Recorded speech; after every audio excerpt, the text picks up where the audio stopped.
First, we will be having Francine pick up, the Deputy Director for BPPS, kick us off and introduce and frame this important work. And Francine, thank you very much for joining and for spearheading all of this. You've really been our champion in UNDP, ensuring that this moves forward and becomes a reality. So that's fantastic.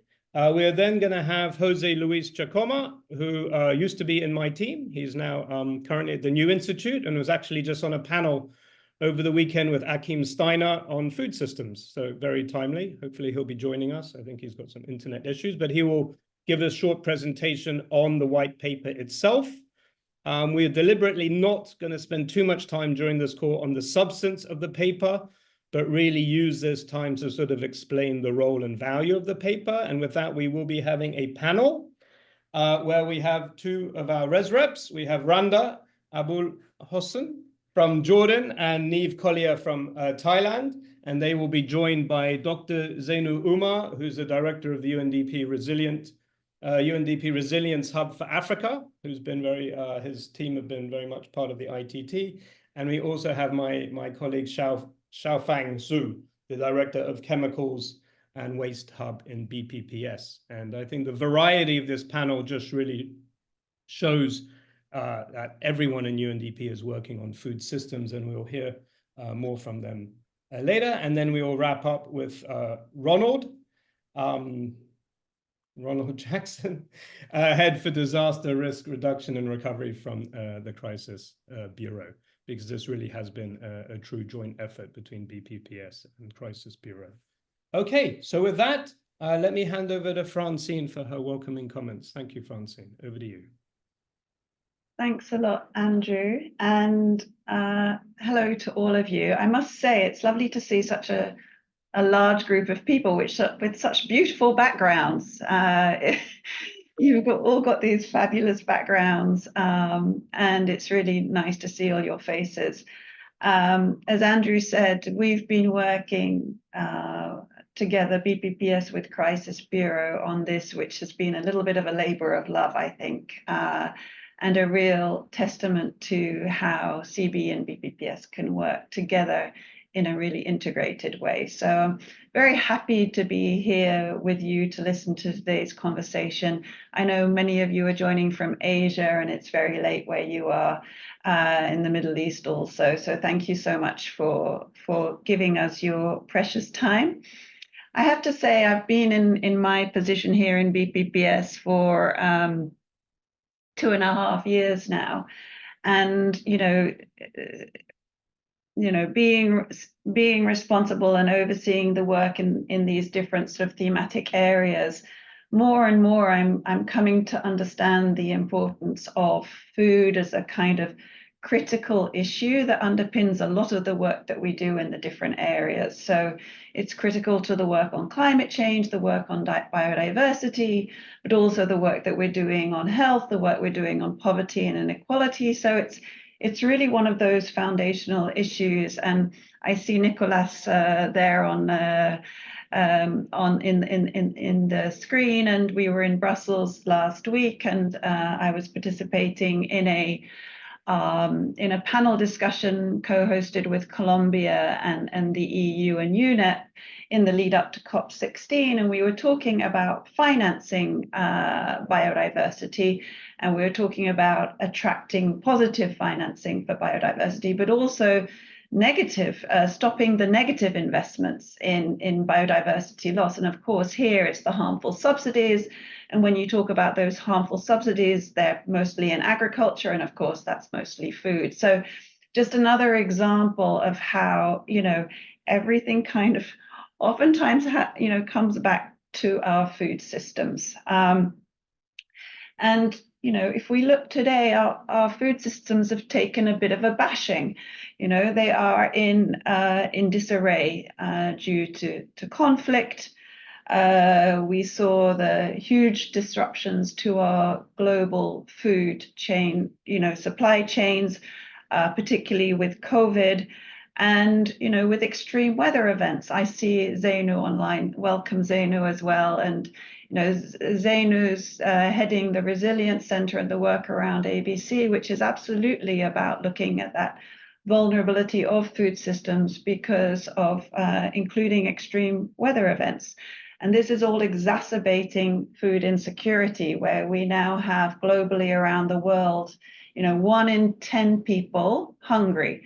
And hungry is a very, specific defined target, and 1 in 10 hungry is a shocking thing. And then also we see that agriculture, as I mentioned, the food subsidies, but agriculture is a major driver of the nature and climate crisis that we're in. So, I think back to my days in Indonesia, where they were draining the peatland, to do agriculture. That peatland was a critical, valuable carbon sink, right? And then similarly, 90% of deforestation is because of agriculture. So we see again the strong link between food and the nature and the climate crises that we're fighting against. So for us, supporting the transition towards more resilient and sustainable food systems requires a really holistic and systemic approach. And, we are very good at that, because as UNDP, we work on, the whole spectrum. We have the governance, we have the gender, we have the nature and the climate, the poverty and inequality. So we have a very important role to play in this work.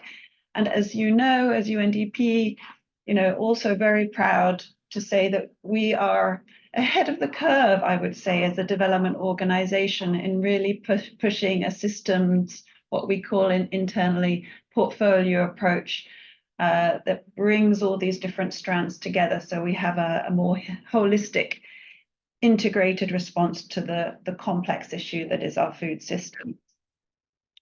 And I mean, many of you all know now that we've adopted our policy on portfolio approaches. It's in quantum, and we're rolling out a strategy to support EU country offices in actually, putting it in the system and starting to work with portfolios alongside projects. So if you've got any questions on that, please feel free to ask, and I'm happy to answer them. Okay, so it's a critical issue. Food systems are undergoing a battering. We need a portfolio systems approach. And my fourth point would be that we really need to work with partners in this, particularly those Rome-based agencies. So we've got FAO, WFP, IFAD. I know that we work very closely with them already, but there's also the likes of WHO, UNICEF, and UNEP, who also work in this space, as well as, of course, the IFIs. So we need to do so much more with the IFIs, including the World Bank, but others as well.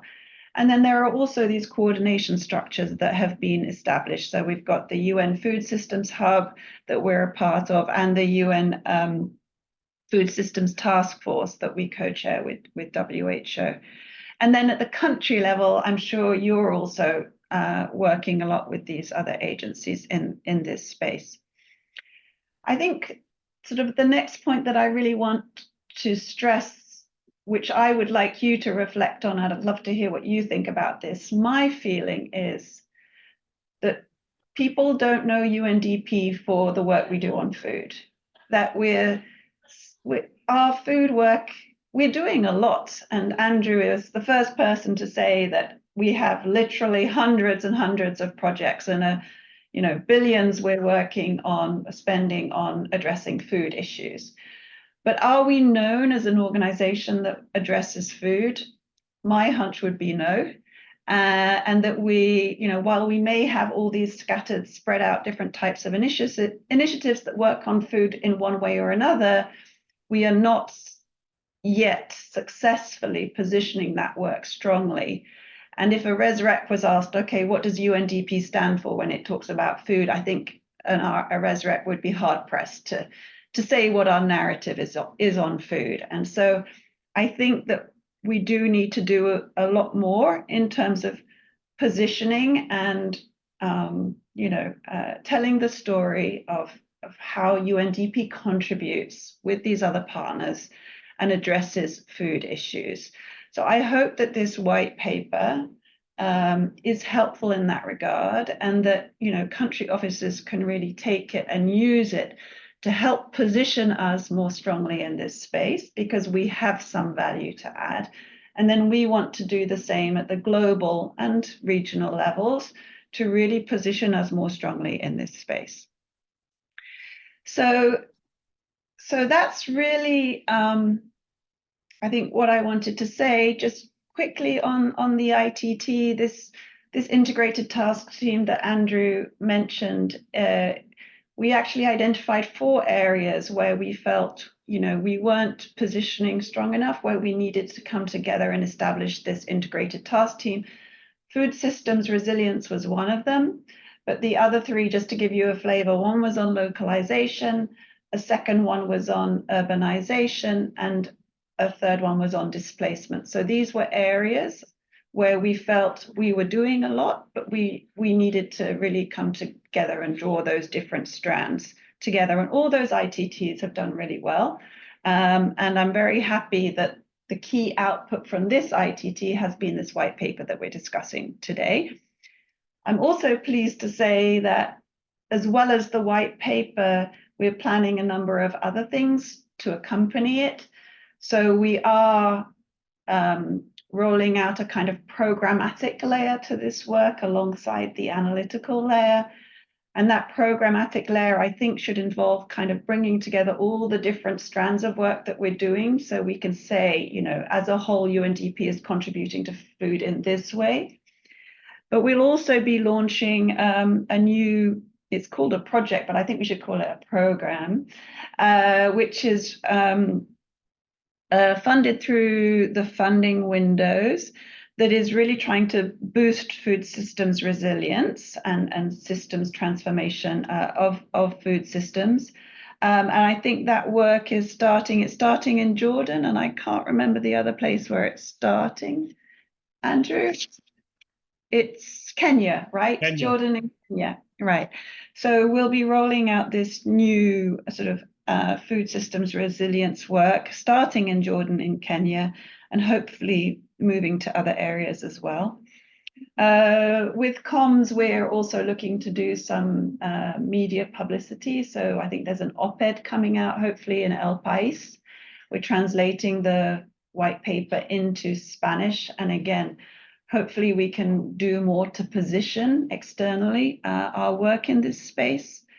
And, I would welcome your ideas on what more we can do to help UNDP's kind of positioning and partnerships in this space. But I think the white paper is a good first step.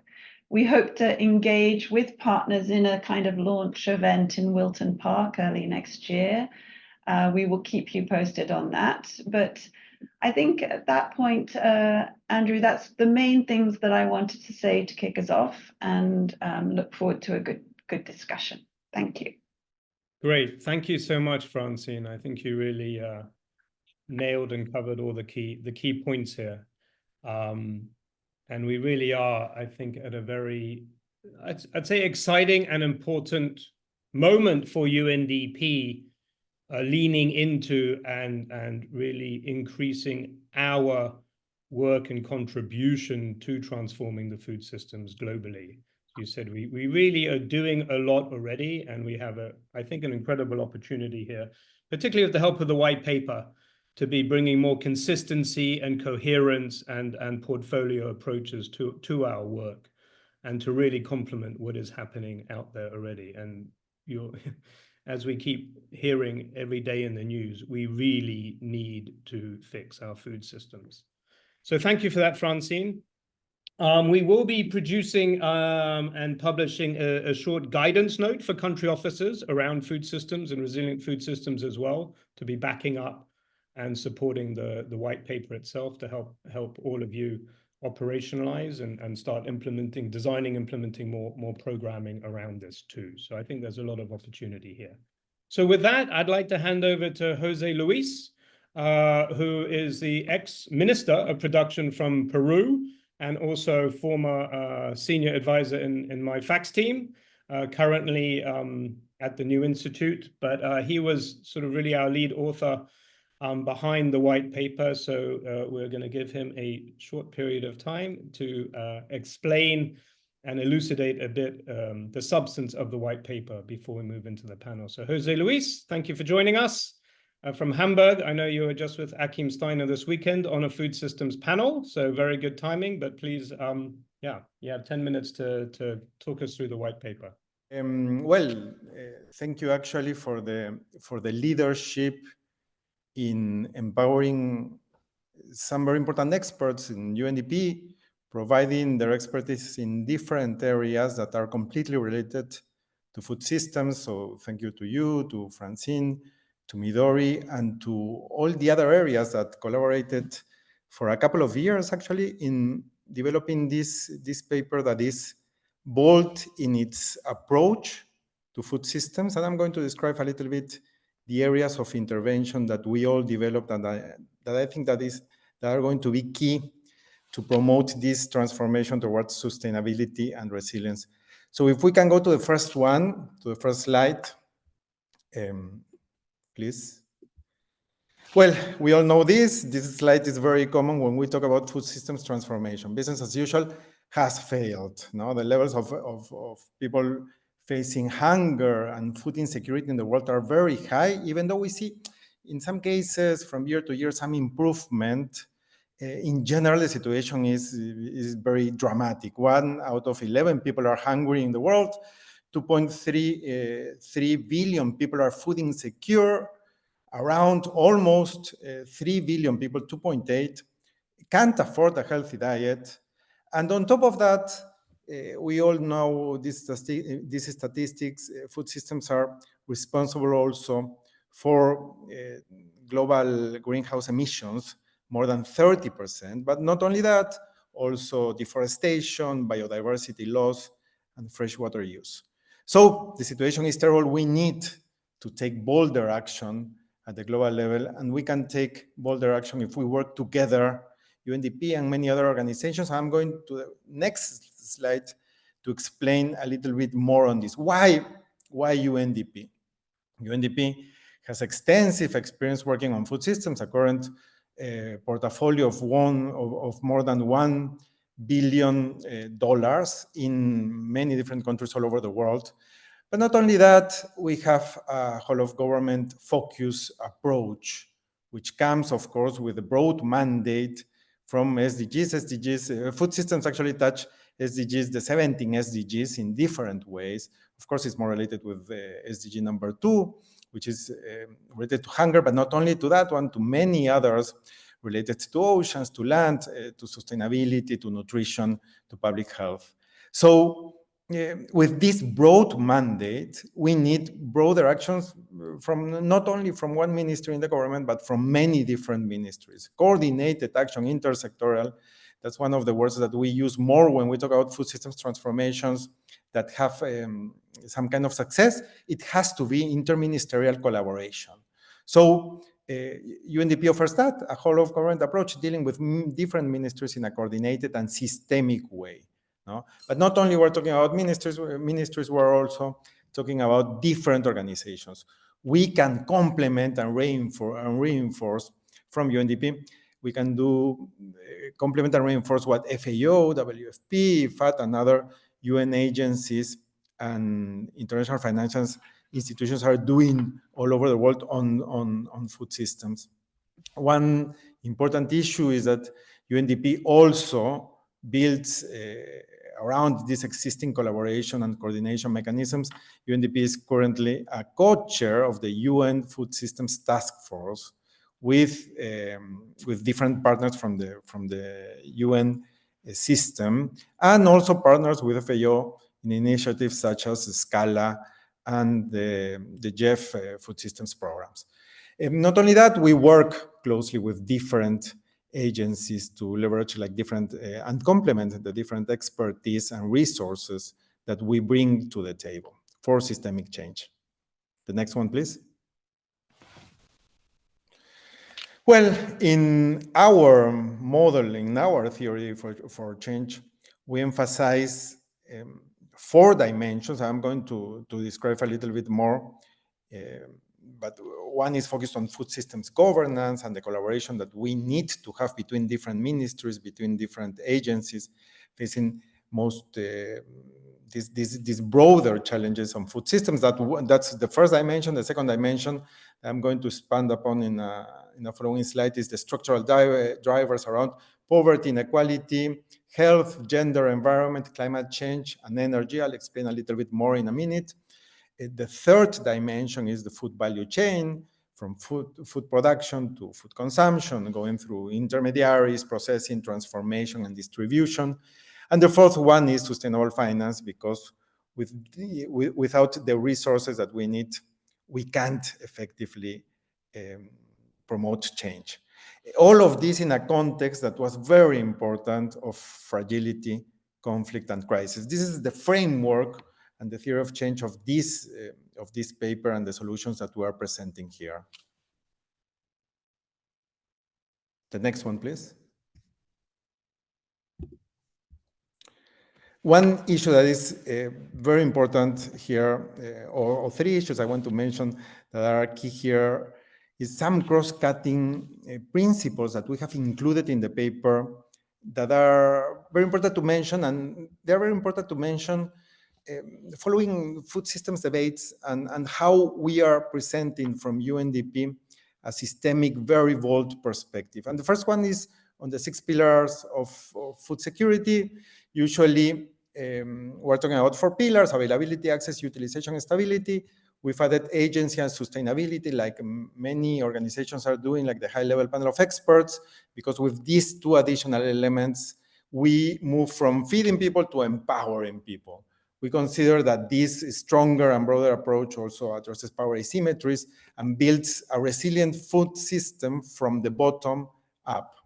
The second issue is that we consider the need to address some global challenges that sometimes are ignored when we talk about food systems resilience and transformation, such as the concentration in powerful companies of some activities within the food value chain, agricultural commodity speculation, the high dependence that we have on food imports in many countries, the increases in non-food land use, among others. And here is important that many of these situations of challenges are the cracks in the foundation of global food systems, and these cracks could bring the system down. So if we need to build strength, if we need to build resilience, we need to address these cracks. And the third one is including the principles of food sovereignty.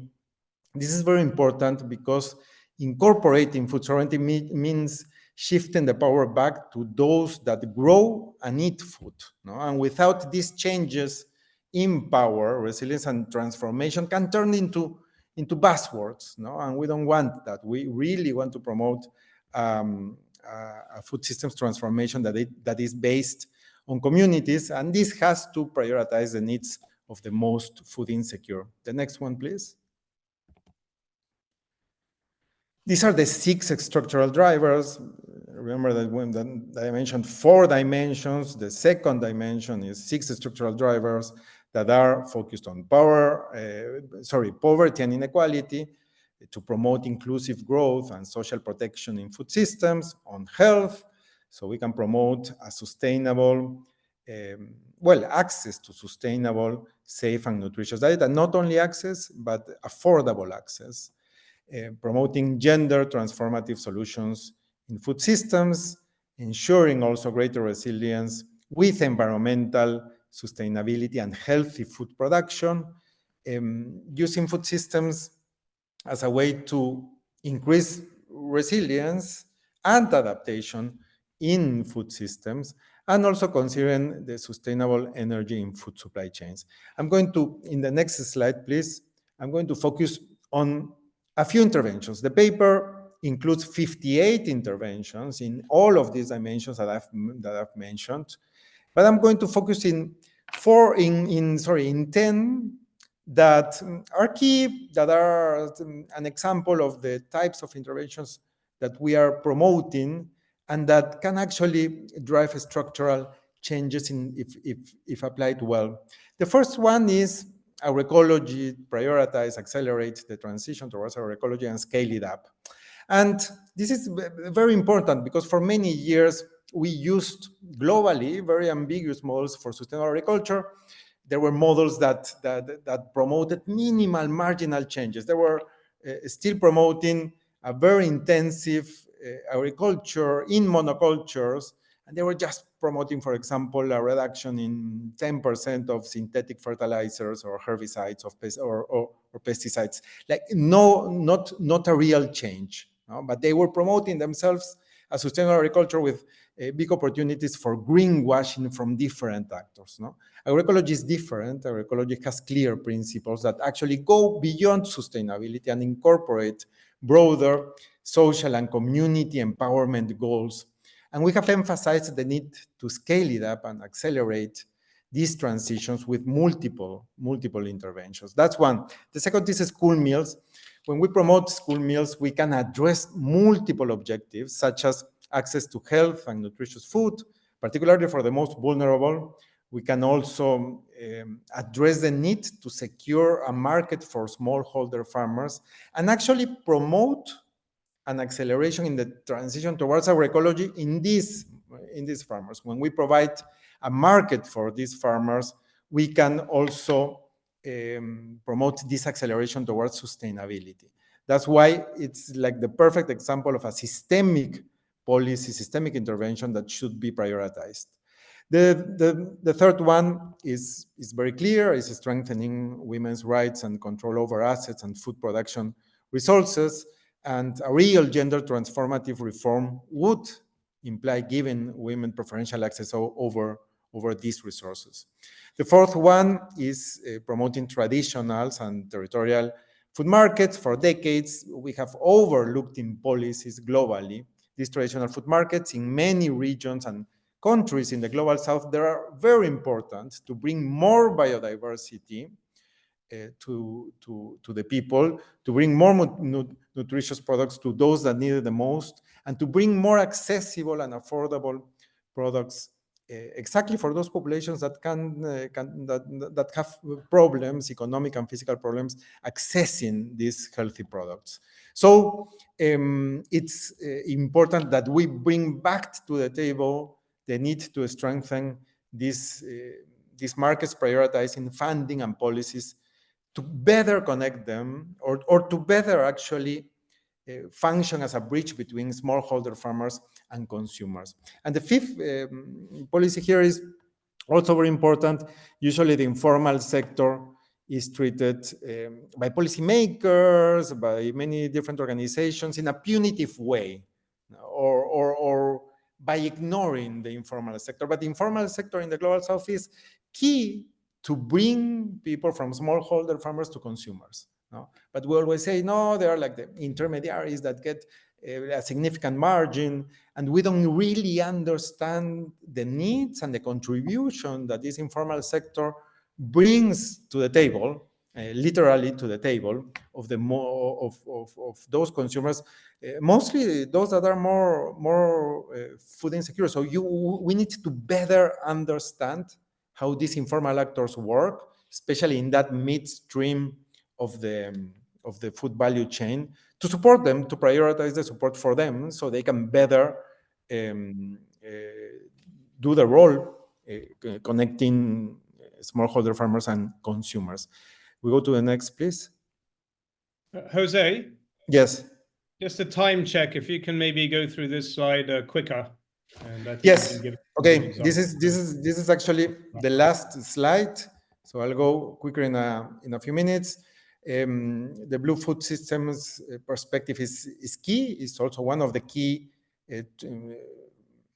policies that we prioritize here, and this implies an ecosystemic perspective. But not only that, it also implies bringing seafood to those that need it the most. We need to include a food systems perspective in NDCs, in climate plans, in MBSAPs. UNDP has played a very important role in this, like towards achieving this goal, advising many countries all over the world in doing it. And we can actually like improve it by, for example, incorporating agroecology in many of these global commitments. We need to reduce the pervasive influence of health-harming industries, which interfere in the approval of policies, nutrition policies all over the world. We need to eliminate or significantly reduce the use of chemical fertilizers, herbicides, and pesticides.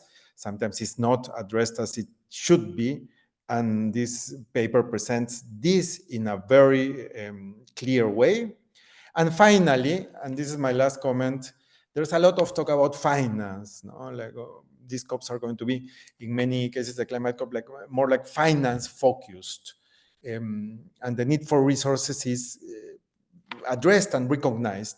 What we add in this paper is key, which is the need to increase funding and increase finance for food sovereignty.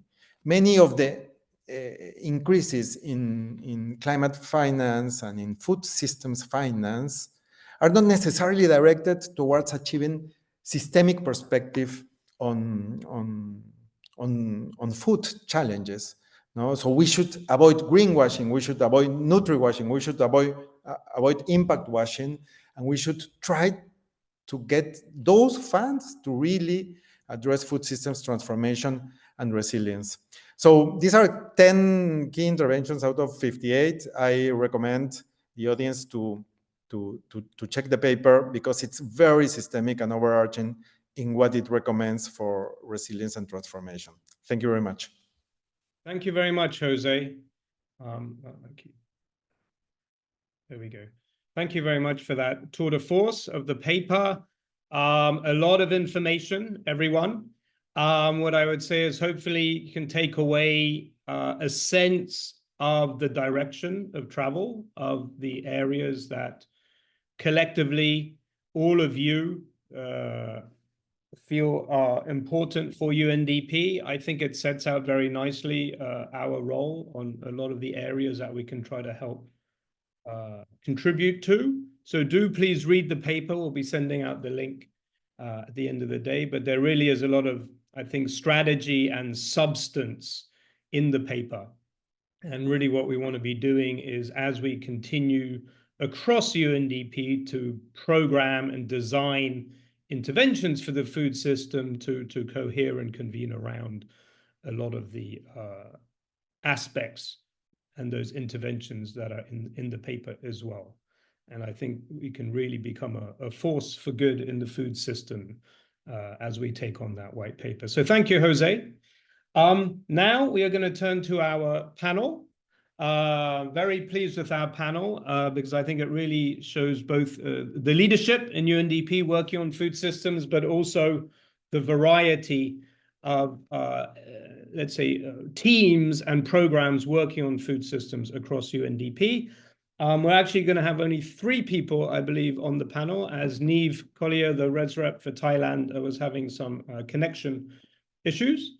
But we have plenty of questions for the 3 panelists that we're about to hear from. So we have Randa, the Res Rep from Jordan, and Dr. Zeynu, as I said, the UNDP Director of the Resilience Hub for Africa, and Xiofang, our Director for Chemicals and Waste Hub in BPPS. If we can get Xiofang up there as well, that would be great. Thank you all for joining. I will repeat to the audience what the questions are. I think we've helped you prepare for them. But we have 3 questions for each of you. I'll just say what the questions are, and then maybe we will kick off with your comments. So the first question is, how is your portfolio addressing and supporting resilient food systems? And I'm asking that because I think it's an opportunity to again show the audience just how much we as UNDP are already working on food systems throughout your portfolio. So how's your portfolio already supporting resilient food systems? And then the second question is, what lessons and opportunities do you see for UNDP to strengthen food systems resilience? What have we been learning? And again, what are the opportunities to keep leaning into and becoming more of a leader in this field and a contributor in this field? And then the third question is, how will the white paper assist your programming and partnership efforts? So if you can also talk a little bit about what you see as the value and role of the white paper for you and your teams in programming as we move ahead. So with that, Randa, I'd love for you to kick us off. Over to you. Thank you very much, and thank you for having me here. First, let me start by saying congratulations for the white paper. I think it's a huge step in the right direction.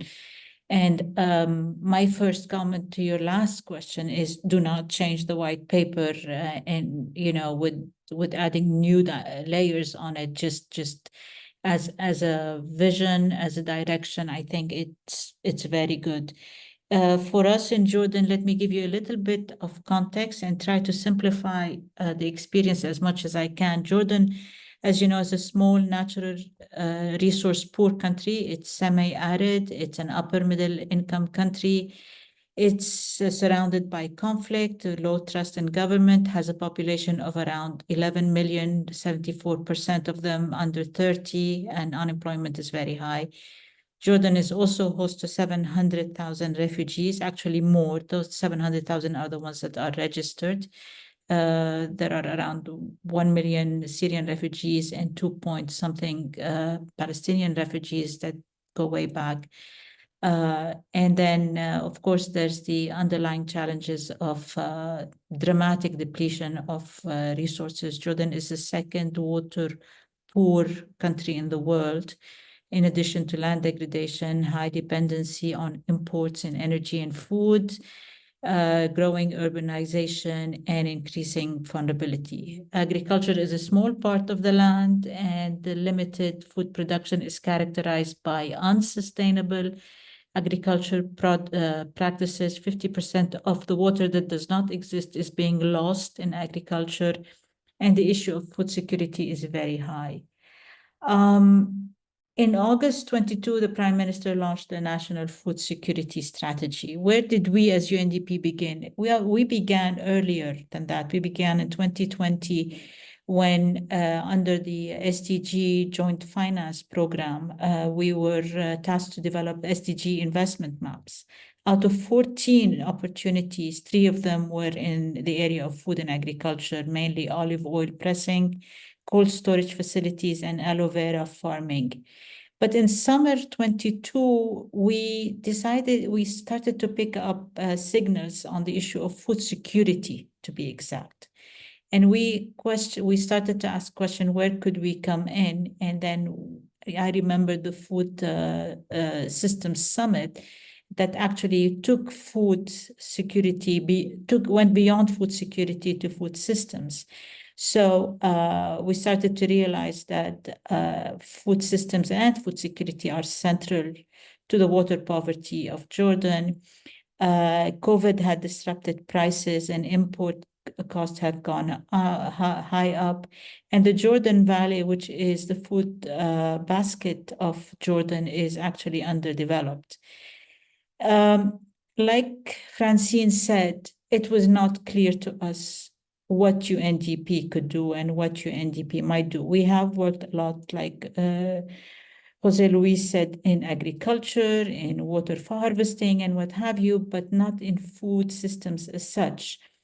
So we started to explore among in-house, and while there is no portfolio addressing food resilience in food systems, we engaged in several activities over 2 years to try to understand the food systems activity, to agree on what we want from food systems as UNDP, and to recognize trade-offs and synergies and identify possible partnerships. Between September 22 and February 23, as part of the PIF, we completed the first phase of developing a portfolio. We chose food systems as our team, and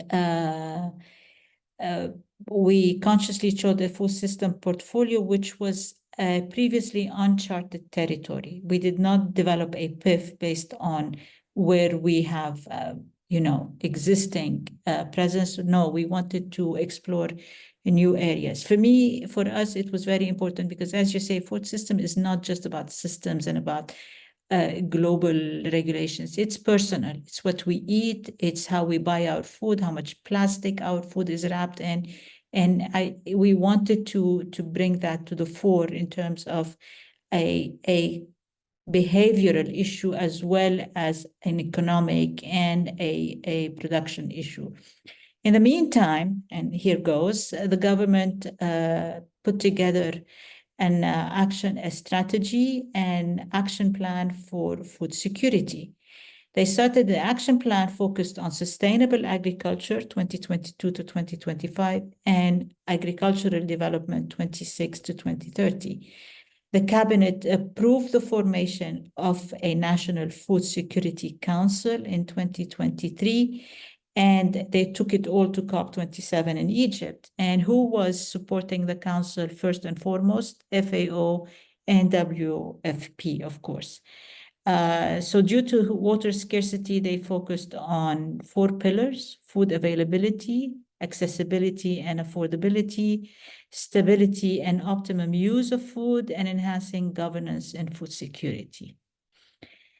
So recognizing the opportunity by all of this interest and utilizing UNDP's PIF tools and products, the Jordan office was able to identify how its current program could support resilient food systems.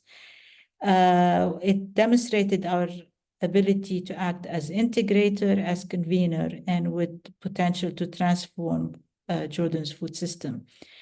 So we feel that going forward, we can contribute to profitable and sustainable farming, processing, and waste management. And based on the mapping, the portfolio mapping, we are, like Francine said earlier, we are part of the ITT funding window. And we will be working on food system resilience.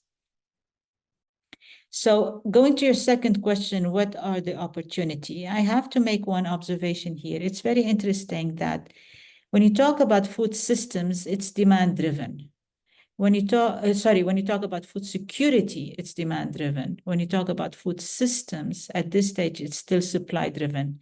And that has a lot to do with the understanding of what food systems entails and how complex and integrated it is. So yes, there is a huge need to socialize it. And second, there's a need to demonstrate. So it's not just the analysis and the conceptualization, it's also to demonstrate the value added of a portfolio approach and a systems effectiveness. So the country office is looking at food systems transformation with the following focus in mind: to ensure that food systems become more effective, resilient, and inclusive by addressing issues of food access, affordability, sustainability, and equity. Let me just share with you how our portfolio works. Can you see it? Share. Can you see it? Yes, it's there now. Okay. You can put it on full screen. So, there. Perfect. Yeah, so like you can see, we have in our CPD 3 main pillars: inclusive growth, prosperous and productive people that focus on livelihoods, and food providers across the food system value chains, bringing multidimensional gaps to poverty, inequality, resilience, and the vulnerable. And that aligns with the dimensions of the white paper, dimension 1, 2, and 3, which is food governance, the structural drivers, and the value chain. The second part, which is the green, the climate change, climate action, water, and energy, that also aligns with the first 3 drivers of the white paper. And then when it comes to the governance, which is the systems and the institutions and the reforms, it aligns with your first driver. And all of these put together across the board, we are going in our program in Jordan towards financing. Everything that we do under any of these pillars, individually or collectively, is driven through the lens of how we can finance these for scale rather than just little projects. This does not eliminate the fact that we still need projects, the project approach, to demonstrate the value added of UNDP, because we cannot continue to just, put the ideas and the approaches on the table. We have to also walk the talk. There's a lot of skepticism if we cannot walk the talk. So under the new approach and the new program that's being piloted, we are going to work with the Food and Agriculture Commodity Systems, the FACS, and the Disaster Risk Reduction and Recovery Team, and tackle complex challenges in Jordan. At the national level, the project will enhance evidence-based for decision-making. It will also focus on a comprehensive understanding of food systems, strengthen multi-stakeholder processes in Jordan, support government in improving food system-related policies, train local government to implement community resilience building programs, establish a prototype, create small-scale community-based food processing initiatives, and tailor community engagement. How will the white paper assist in this programming? I think the white paper tells us the what very well, extremely well. And I think the white paper also very clearly communicates the complexity of it, because when you're talking to counterparts, whether it's government or donors, the thinking is still very linear.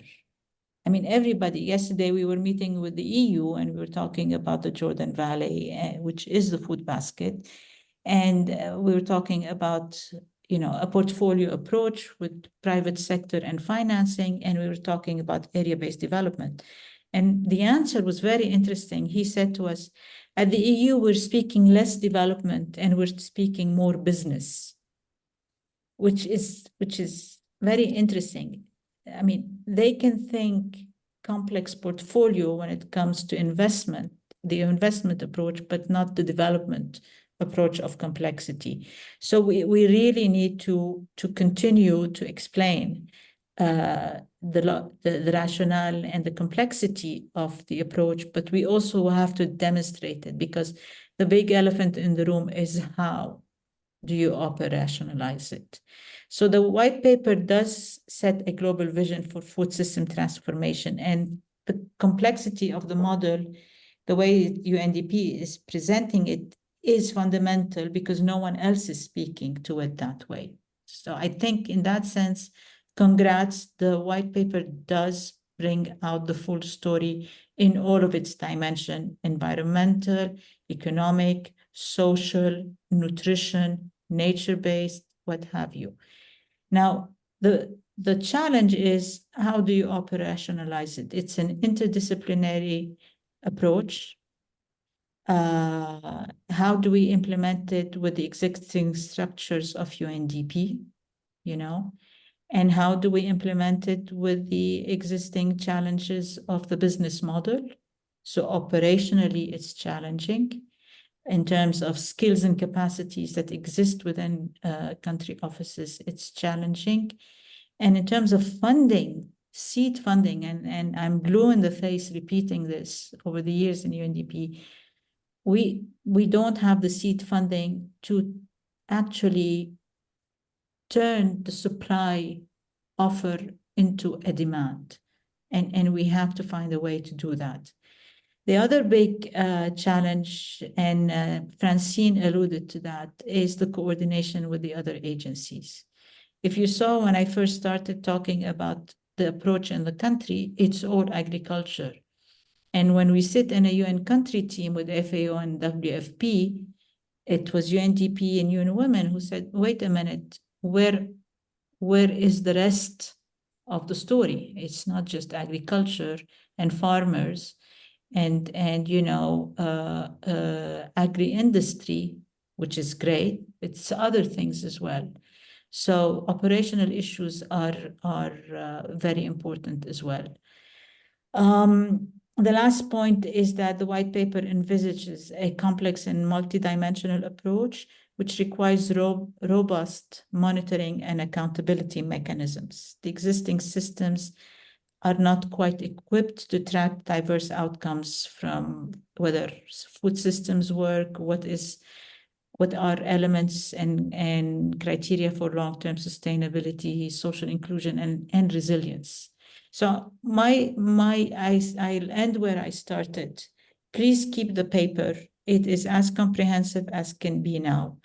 Keep it as a living document, and let's start injecting it with the experiences that have worked, and most importantly, with those that have not worked, and the do nots and the limitations of other experiences. But let's document UNDP's contribution and value proposition, which is amazing. And I'll stop there. Thank you. Thank you. Thank you so much, Randa. I think you really covered so many important aspects and issues and lessons from how we are working in UNDP, particularly in Jordan. I think you're probably leaders in this field, but I know there are many other countries in exactly the same situation, and being able to offer a huge amount of value to the food system. And I loved as well, as you said, it's not just about the substance, but the process, how we are evolving and transitioning from linear thinking and designing linear interventions to a systems approach. And I think that's, of course, key for all of our work at UNDP, but particular food systems. And that's where we can come in. And in my team, I have systems change experts that we really want to help bring to the rest of UNDP on the food system. So we're looking forward to working with you. And thanks for that. And thanks for the endorsement of the white paper. Yes, we plan to keep it as is.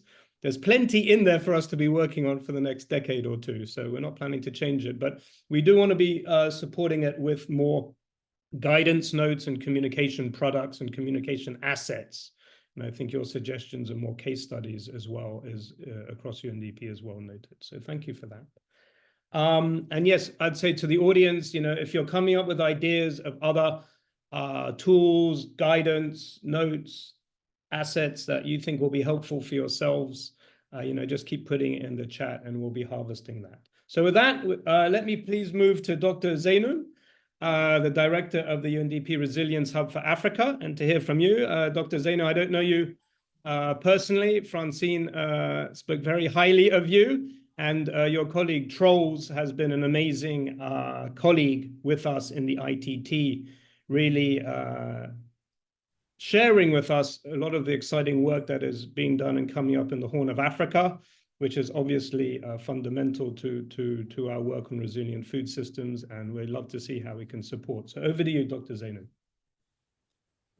Thank you very much, Andrew. Thank you, colleagues. I would like to also thank Francine for framing this very important event as the first speaker, and I really appreciate also the support that we are getting from the BPPS under the leadership of Francine and the rest of the colleagues. It's a very interesting topic because food system currently is in a very challenging situation, and as a result, millions of people are their life and livelihood is profoundly challenged because of food insecurity. You can say in the Horn of Africa, in the Sahel, and the rest of Africa. This is because two fundamental challenges. One is that food production is seriously affected because of the climate change, especially in the Horn of Africa. Millions of livestock and even human life is lost because of the recurrent drought that is happening. Previously, it was happening every 5 years or every 10 years or 5 years, then reduced to 1 year. Now every 6 months you can see at one. For the first 6 months you can see serious drought, and the next 6 months you can see very devastating flood followed by locust invasion. So it's critical. The challenge is very, very critical. Several data shows that currently 50 million people are in a situation of food insecurity in the greater Horn of Africa. In Kenya, for example, last year, due to climate change impact, 350,000 hectares of crop was destroyed by the locust invasion, which is worth of approximately 1.3 billion US dollar. So you can see the level of the challenge that specifically the Horn of Africa and the Sahel regions are facing. So we as UNDP Resilience Hub, we are trying to do our best so that we can contribute for the improvement of the food system and to address, with a focus to address those critical challenges related to drought and of course conflict and geopolitical tensions are also disrupting the market. So people either have to produce and have access for food, or can buy food and have the access if they have income available, income capability to buy the food. So both cases are challenged. One is because of climate change, the other one is because of geopolitical tension and conflict happening in various parts of the country. So to address those challenges, I think it is very important that to use water as an entry point, specifically for the purpose of climate adaptation.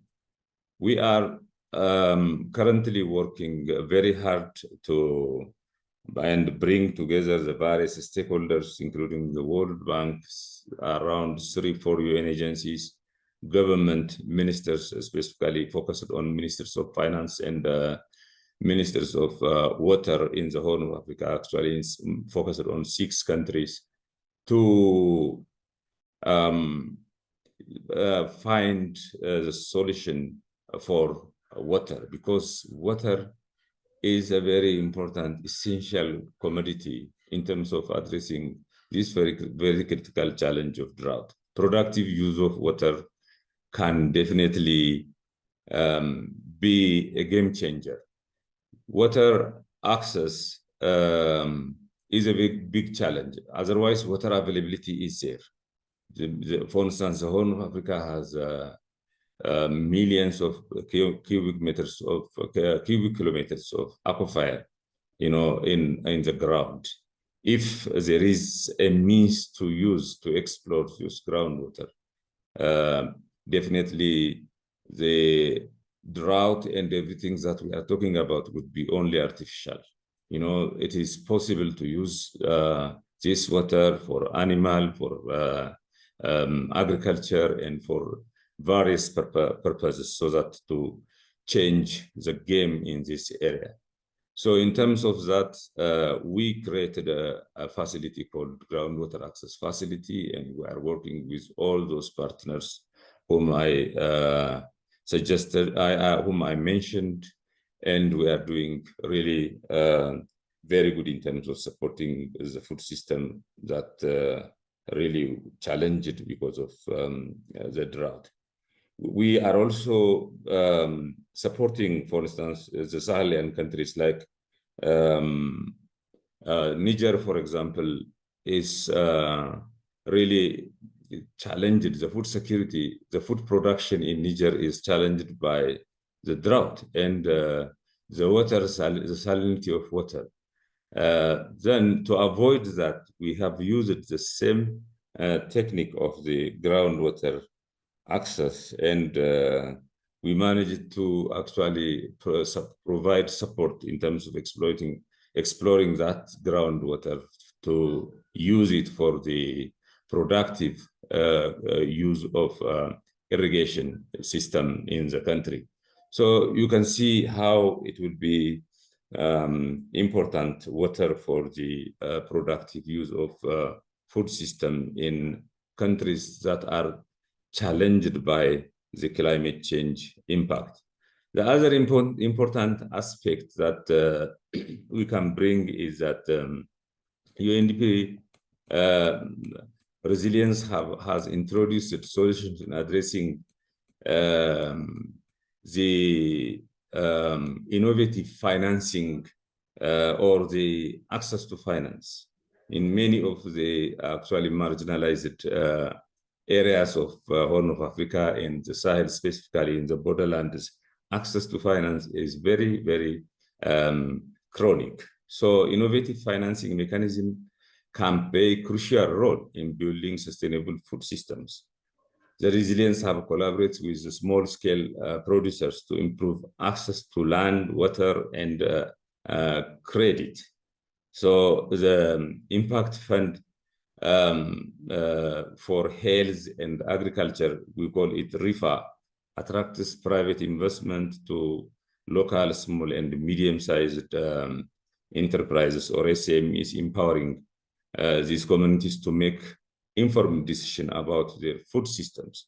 This is also very important initiative that we are undertaking. This investment strategy has already, demonstrated success with reports of indicating, of course, 20% increase in local agricultural productivity among the beneficiaries.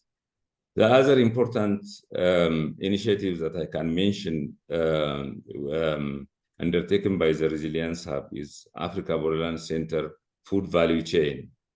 The Africa Borderland Center has been instrumental in developing environmental sustainable food value chains, specifically targeting farmers and pastoralists in semi-arid regions like Burkina Faso, Niger, and Mali. These initiatives have benefited approximately 1,500 direct beneficiaries, while indirectly supporting over 100,000 individuals. The Africa Borderland Center is also making significant strides in building resilient food systems through its project, promoting socio-economic development and peace in the borderlands of the Karamoja. Thanks to Francine for actually helping us to access the funding window and using that funding window between Uganda and Kenya. This initiative addresses the complex challenges faced by the border communities in the Karamoja cluster, which include severe climatic fluctuations, resource competition, and environmental degradation. So by investing agropastoralist value chain and enhancing access to finance for micro and small enterprise, particularly informal cross-border traders and agropastoralists, the project aims to improve agricultural productivity and strengthen livelihoods. So the center is promoting small infrastructure investments that enhance cross-border mobility and trade, particularly in climate resilient water and energy systems. This integrated approach not only fosters economic resilience, but also supports the social cohesion and peace building necessary for sustainable development in these vulnerable communities. So in general, the Resilience Hub is actively collaborating with key organizational bodies such as the African Union, IGAD, COMESA, and UN agencies. Together, we are enhancing structural and systemic resilience across Africa, with a particular emphasis on productive food systems and communities. This collaborative effort involves promoting localized portfolio approaches based on the joint resilient assessment created in partnership with national and local authorities. Thank you very much. Great. Thank you so much, Dr. Zeynu. Thank you very much for explaining everything that the Resilience Hub is working on and really reinforcing again, I think, this message of how much UNDP is working on food systems, particularly emphasizing the link on water and the role we can play on water management within food systems, as well as the other aspects of resilience. So I think, again, if we can encourage more integration between all the work that the Hub is doing across the Africa Bureau and, bring what you're doing into the rest of UNDP's work on food systems, we continue to strengthen that, our interventions as well as a narrative on our role in the food system space. So thank you for that. Let me just hand over to our last panelist, Xiofang, an old and dear colleague of mine. I know you are working more and more on agriculture and chemicals, starting with agrochemicals, but broadening out into agricultural transitions as well. So over to you for your experiences, lessons, and views on opportunities in this space. Thank you. Thank you, Andrew. Very glad to join this event.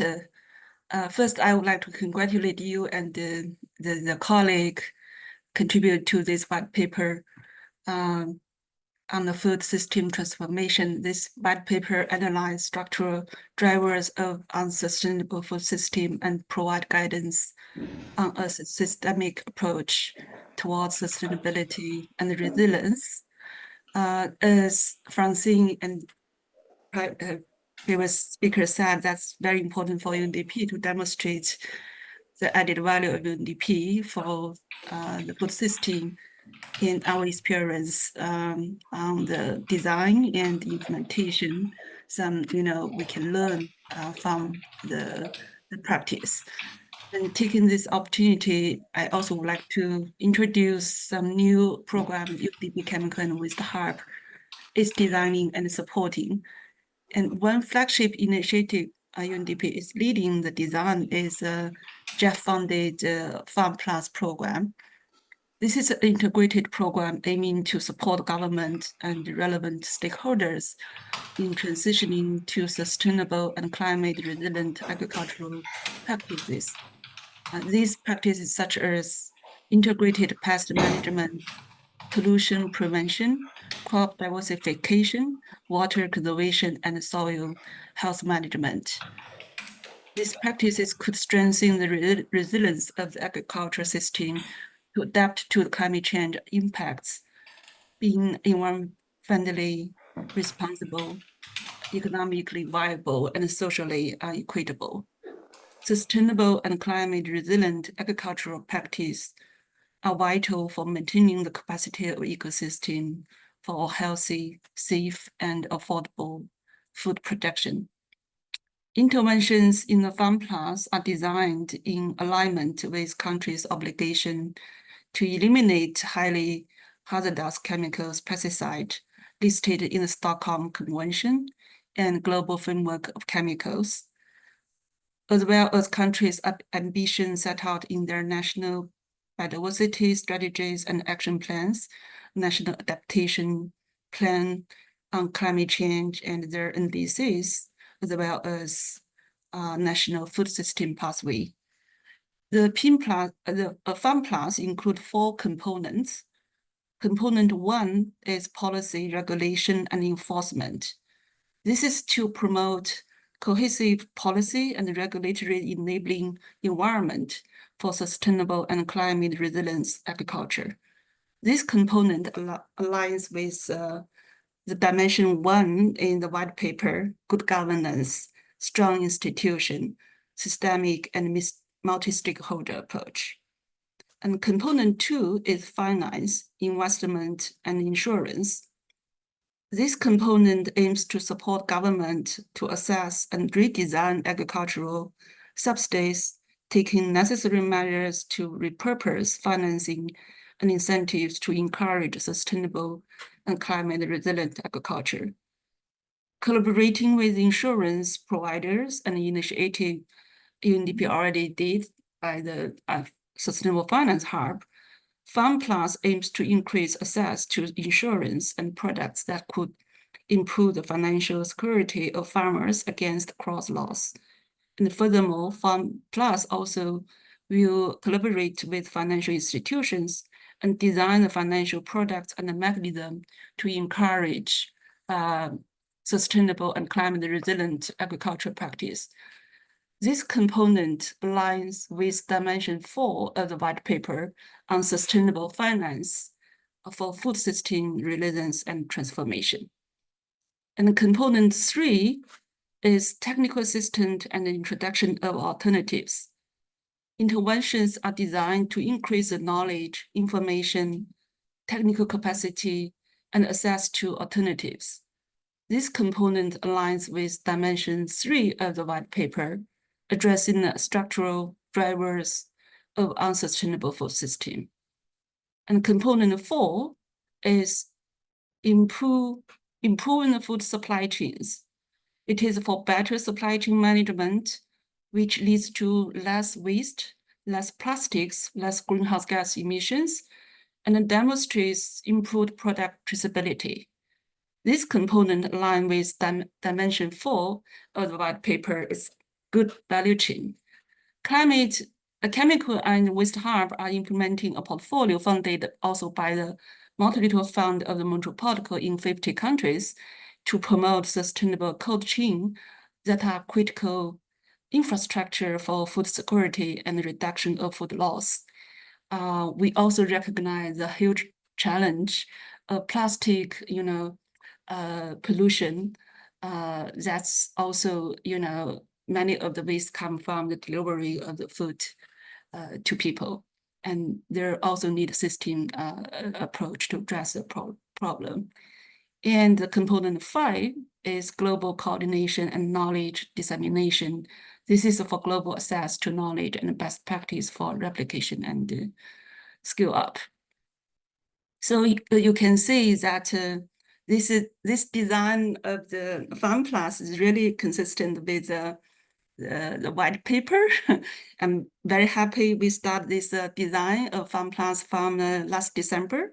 Then we are able to collaborate with different, team of the UNDP and submit the PFD to the JEF Secretariat in September. We are hoping that this program could be put in December in the coming work program.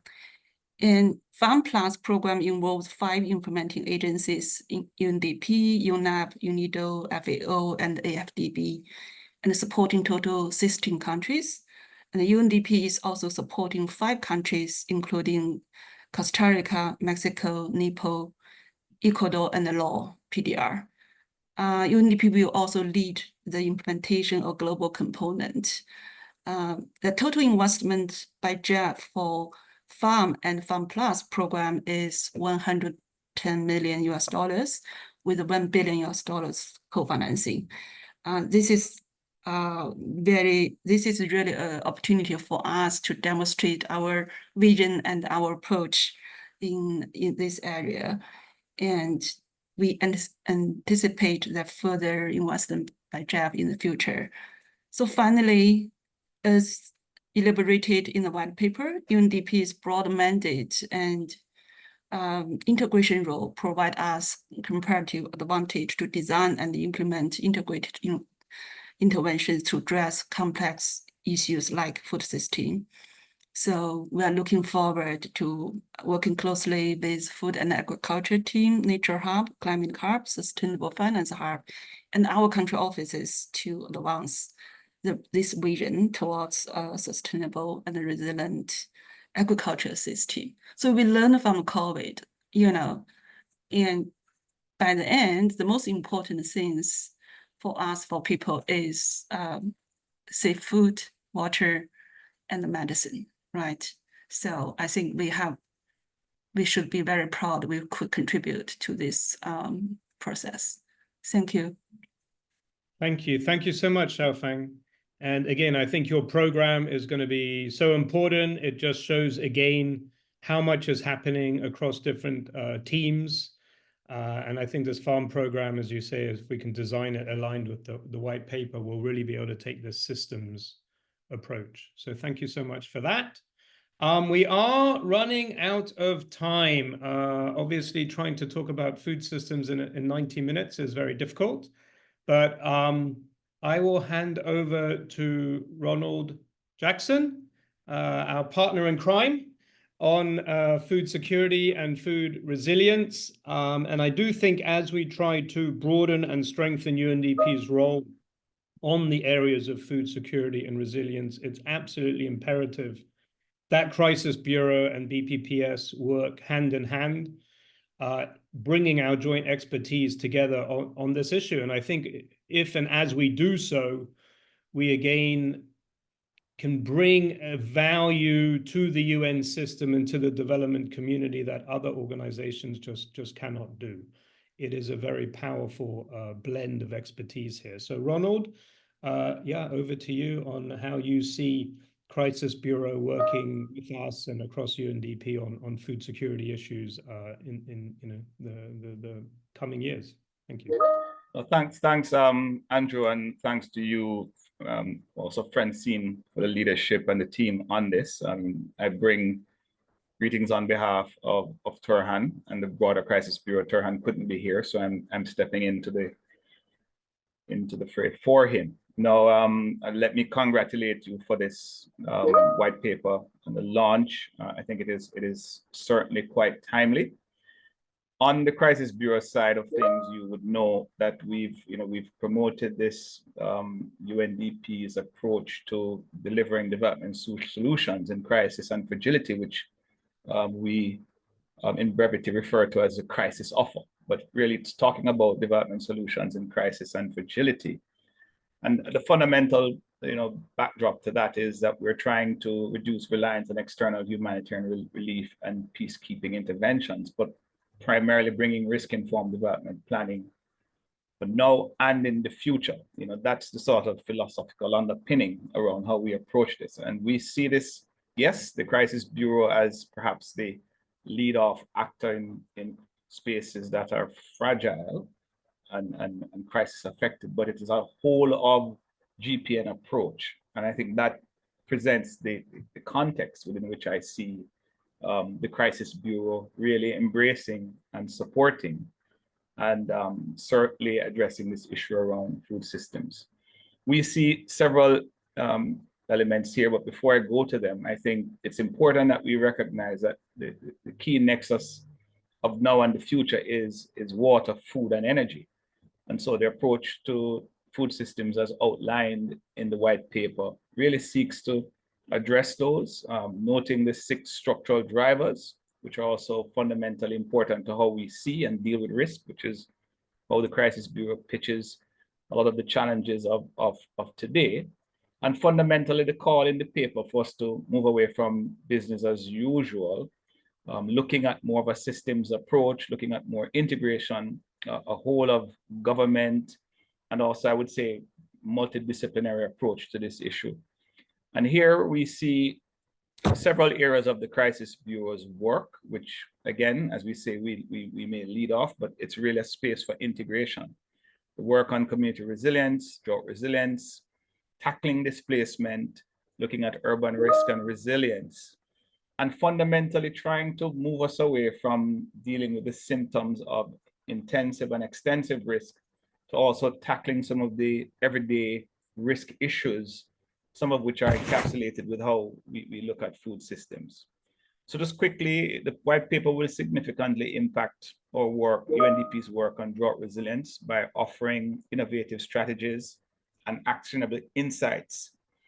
It will enhance our ability to support communities in mitigating the efforts or effects of drought. And we do know that water and of course access to food, looking at the agrarian-based societies is a fundamental issue there. It will not only safeguard food security, but also strengthen the overall resilience of vulnerable populations.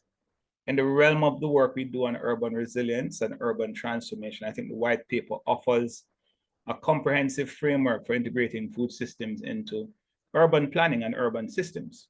It will certainly aid cities in becoming more resilient to shocks and stresses that the urban population faces, providing nutrition and food sources for these communities.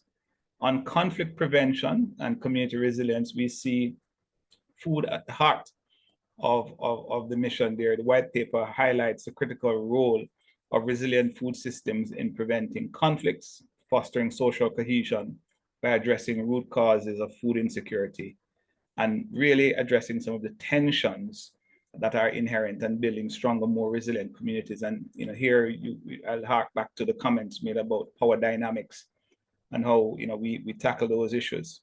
On resilience building as a whole, which is also part of where we work and work very closely with the Resilience Hub on this, the white paper provides, I think, again, holistic approaches for strengthening food systems. And here I want to highlight the cross-team work that we're trying to advance with your team, Andrew, and the Resilience Hub on resilient food systems. Finally, when we consider the whole conversation around humanitarian development and peace nexus, I think the white paper will have a profound impact on this discourse, helping to ground, these sort of high-level policy conversations into practical approaches by bridging the gap between humanitarian aid and development efforts and peace-building initiatives. We can create more cohesive and effective responses to food system challenges. And I think this integrated approach will help us address both immediate needs, but also some of the longer-term needs and goals that we have. So with that, I want to really, again, congratulate you and to say that we remain a partner in really using the white paper as a tool, as an entry point, I would say, into addressing some of these risk-based issues. Given what I said earlier, we see this as also part and parcel of bringing a risk-informed development approach to some of the big global challenges that faces our society today. Thank you to the colleagues who also participated. Thank you so much, Ronald, and thank you to you and Barbara and all the other colleagues in Crisis Bureau. I think it's going to be really exciting to be working more closely with you on these issues. We heard from the Resilience Center. We know Horn of Africa has problems, Arab states. I mean, the fragility that we are facing at the moment in the world with regard to food systems is really quite extraordinary. Along with all the other sort of nexus areas we want to talk about, we see the obesity and dietary issues in the West, and then we see malnutrition and food insecurity in other regions. There is so much to be done. So my final message to all of you is hopefully this has been inspiring. When we send the white paper out, it's already on the website. We'll send the links. Please do take time to read it. As you can see and hear, it's extremely rich, the paper itself, and the experiences and the actions and the projects and the initiatives and programs going on already in UNDP are extremely rich, and we'll be doing our best to continue to share information with all of you and the whole GPN on what UNDP is up to on food systems. So if you are yourselves working on anything in particular, do send it through. But that's one of my, I think, goals for the coming 12 months is to continue finding ways to share more information across the GPN on food systems, so that as an institution, we can really continue to step up our contribution globally, nationally, locally to fixing food systems, to helping food systems at least. Let's not be too ambitious. I'm not sure we'll be able to transform, but at least contribute, because systems change is so complicated. But I think if together we can continue working on this and connect our programming like Farm Plus, like Scala, like what's happening on farmer insurance and the Sustainable Finance Hub, in the Resilience Hub, if we can really continue to connect our work in a meaningful way, I think we can really have a really significant contribution on food systems, which will, as Randa, you said, we eat food every day. This is personal. And if we don't fix food systems, we're not going to get where we need on SDGs. So it is a call to action. I hope this call itself has inspired a little bit and stimulated you all to be not just thinking about food systems, but programming, acting, and for us all to be working together on food systems as we go ahead. And please do get in touch with us. If you want to join the ITT, we will be continuing this year. There's a lot to be done. We need all of your help. So with that, I will close the call. Thank you all. Thank you all of our speakers. Thank you all for reading the white paper, and looking forward to connecting with all of you in a much more greater, significant, strategic, systemic capacity in the coming months. Okay, have a great day, everyone.